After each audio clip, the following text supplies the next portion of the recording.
তো 15,000-এর মধ্যে মোটরোলা আবার লঞ্চ করেছে তাদের power pack phone Motorola G67 পাওয়ার 5G। তো জেনে নেবো এই প্রাইস সেগমেন্টের ভেতরে ফোনটা আমাদের ভ্যালু অফ দ্য মানি হবে কিনা এবং এর মধ্যে কি রয়েছে যেটা দেখে আমরা ফোনটা বাই করতে পারি। চলুন ভিডিওটা স্টার্ট করা যাক। তো প্রথমেই আমরা আসবো ডিসপ্লেতে। এখানে রয়েছে দেখো 6.67 ইঞ্চির একটা বড় ফুল HD+ LCD প্যানেল ডিসপ্লে। তো নিরাশ হওয়ার কিছু নেই, LCD প্যানেল দেখে যথেষ্ট কোয়ালিটি সম্পন্ন, ভালো কালার স্যাচুরেশন এবং ভিউইং অ্যাঙ্গেল যথেষ্ট সুন্দর রয়েছে। কিন্তু এর সঙ্গে দুর্দান্ত protection, gorilla glass 7 I protection. শুধুমাত্র অ্যামোলেড দেখলেই হবে না, বাকি ফিচার্সগুলো দেখতে হবে। রয়েছে 120 হার্জ রিফ্রেশ রেট, মানে ফোন কিন্তু একদম স্মুথ চলবে এবং ফোনটা অনেকক্ষণ ধরে চলবে। কারণ হচ্ছে রয়েছে 7000 mAh একটা ব্যাটারি, যেটা যদি তোমরা অনায়াসে 2 দিন পর্যন্ত তোমরা ফোনটাকে আরামসে ব্যবহার করতে পারবে। রয়েছে ফাস্ট চার্জিংয়ের সাপোর্ট ইন দ্য বক্স। তোমরা হ্যান্ডসেটের সঙ্গে কিন্তু তোমরা চার্জারটা পেয়ে যাচ্ছ, সুতরাং বাইরে থেকে কেনার কোনো ঝামেলা নেই। তাছাড়া ফোনটা এতটাই বিল্ড কোয়ালিটি ভালো, পলিকার্বনেটের পুরো বডিটা হলেও কিন্তু রয়েছে মিলিটারি গ্রেডের প্রোটেকশন। কিন্তু ফোনটা কোম্পানি ক্লেম করছে ফোনটা হাত থেকে পড়লে ভাঙবে না, কিন্তু একদম ট্রাই করতে যেও না, ফোন কিন্তু পড়লে ভাঙবেই। আমি বলি এর আদার্স ফিচার্স দেখো, এর 3টে রয়েছে ভেরিয়েন্ট, একটা হচ্ছে গ্রিন কালার, একটা হচ্ছে লাইট ব্লু কালার, একটা হচ্ছে পার্পেল কালার। তো 3টে কালারের কিন্তু একটাই variant, 8GB RAM, 128GB internal storage. দাম চলছে এখন ফ্লিপকার্টে 16,000 টাকা, কিন্তু অফার টফার লাগালে 15,000 টাকার মধ্যে তোমরা কিন্তু ফোনটা পেয়ে যাবে। যদি বলি এর বাকি স্পেসিফিকেশন দেখো, এখানে রয়েছে ডলবি অ্যাটমসের সাউন্ড। তোমরা জানো মোটরোলার 7,000 ফোন হোক বা 15,000 বা 20,000, ডলবি অ্যাটমস থাকবে, সঙ্গে ডুয়েল স্টিরিও স্পিকার।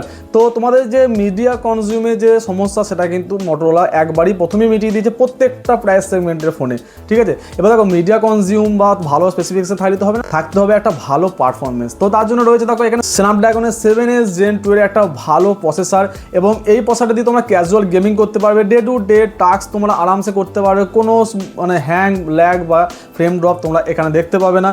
এবার যদি বলো যে একদম হাই টাফ গেমিং তোমরা করবে, এখানে একদম প্রফেশনাল টাইপের গেম করবো, সেটা কিন্তু দেখো পসিবল নয়, কারণ প্রাইস সেগমেন্টে মাথায় রাখতে হবে 15,000-এর মধ্যে প্রাইস সেগমেন্টের মধ্যে এই প্রসেসরটা কিন্তু যথেষ্ট ভালো।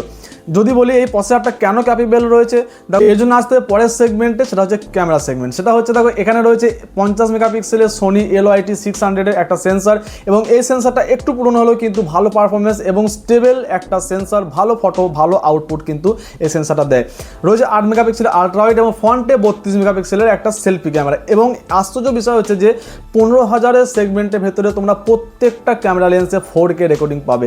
তোমরা ফ্রন্টে 4K রেকর্ডিং পাবে, আলট্রা ওয়াইডে 4K রেকর্ডিং, এবং তোমরা মেন ক্যামেরাতেও 4K 30fps রেকর্ডিং পাবে। এই প্রাইস সেগমেন্টের ভেতরে আমার মনে হয় না কোনো ব্র্যান্ড 4K 30fps প্রোভাইড করে, তাও আবার অল লেন্সের মধ্যে। তোমরা এখানে কিন্তু এই বেনিফিটটা পেয়ে যাচ্ছ, তাদের ব্লগিং হোক, তোমরা কন্টেন্ট ক্রিয়েশন হোক, কিন্তু তোমরা ভালোভাবে ভালো কোয়ালিটিতে করতে পারবে। তাছাড়া যদি স্টিল ফটোগ্রাফি বলি, যথেষ্ট ভালো কোয়ালিটি, তোমরা অলরেডি তোমরা এখানে স্যাম্পল দেখতে পাচ্ছ কেমন কোয়ালিটির ফটো এখানে আউটপুট বেরিয়ে আসছে, ঠিক আছে। তো দেখো এবার যদি বলি যে এই প্রাইস সেগমেন্টের ভেতরে তোমাদের কি দরকার, একটা ভালো পারফরমেন্স, একটা ভালো ব্যাটারি, একটা ভালো ডিসপ্লে, একটা ভালো বিল্ড কোয়ালিটি, গুড লুকিং, তার সঙ্গে ট্রাস্টি একটা ব্র্যান্ড।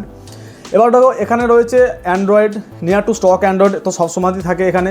2 বছরের অ্যান্ড্রয়েড আপডেট, 3 বছরের সিকিউরিটি আপডেটের সঙ্গে আসছে ফোনটা। তো অ্যান্ড্রয়েড 15, 16, 17 পর্যন্ত তোমরা পাবে, এবং 3 বছরের সিকিউরিটি আপডেট যথেষ্ট এই প্রাইস সেগমেন্টের জন্য। তো রয়েছে IP64-এর একটা সাপোর্ট। তো জলের ছিটে ফেটে থাকলে পরে তোমাদের কিন্তু কোনো সমস্যা হওয়ার কথা নয়। এবার যদি তোমরা বলো যে এই ফুল HD LCD প্যানেল ডিসপ্লে একটু ওল্ড স্কুল টাইপের লাগছে, তো দেখো সেরকম নয়, কোয়ালিটি যথেষ্ট ভালো, একটু হয়তো নিচের দিকে চিনটে অ্যাভারেজ হাই থাকলেও এই প্রাইস সেগমেন্টের ভেতরে এরকম ডিসপ্লে সাধারণত আসে, কিন্তু বেজেল আরও কম করা যেত, এটা মোটরোলার তরফ থেকে হয়তো নেক্সট টাইম দিয়ে দেবে। বা আরও কিন্তু অনেক ফোন রয়েছে, G96 রয়েছে, তোমরা সেখানে কিন্তু একদম লাইট বেজেলের ডিসপ্লে তোমরা পেয়ে যাবে। নো ডাউট ফোনটা কিন্তু অলরেডি সব কিছু মিলিয়ে একটা ভালো পাওয়ার প্যাক ফোন তোমরা বলতে পারো। তো এই প্রাইস সেগমেন্টের ভেতরে যদি রিকমেন্ডেশনের কথা বলো, 100 বার ফোনটা কিন্তু বাই করা যেতেই পারে একদম সব কিছুর দিক থেকে। তোমরা ক্যামেরা ইউজ করতে পারবে, তোমরা মিডিয়া কনজিউম করতে পারবে, তোমরা কন্টেন্ট ক্রিয়েট করতে পারবে, তোমরা ডে টু ডে টাস্কে সারাদিন ফোনটা ব্যবহার করতে পারবে, এত বড় ব্যাটারি রয়েছে। তো আমার মনে হয় এই ফোনটা বাই করা এই প্রাইস সেগমেন্টের ভেতরে ঠিক হবে। তোমাদের কি রায় আছে তোমরা কমেন্টে অবশ্যই জানাতে পারো। যদি বলো যে এর থেকে একটু হায়ার ভেরিয়েন্টে কী রয়েছে, এরপরেই রয়েছে দেখো মোটো G86 পাওয়ার। এর থেকে 1,000-2,000 টাকা প্রাইস বেশি দিলেই কিন্তু তোমরা ওই ফোনটা পেয়ে যাবে। আর বাকি পারফরমেন্স, ক্যামেরা বলো, ব্যাটারি বলো, পারফরমেন্স বলো, এর থেকে একটু বেটার।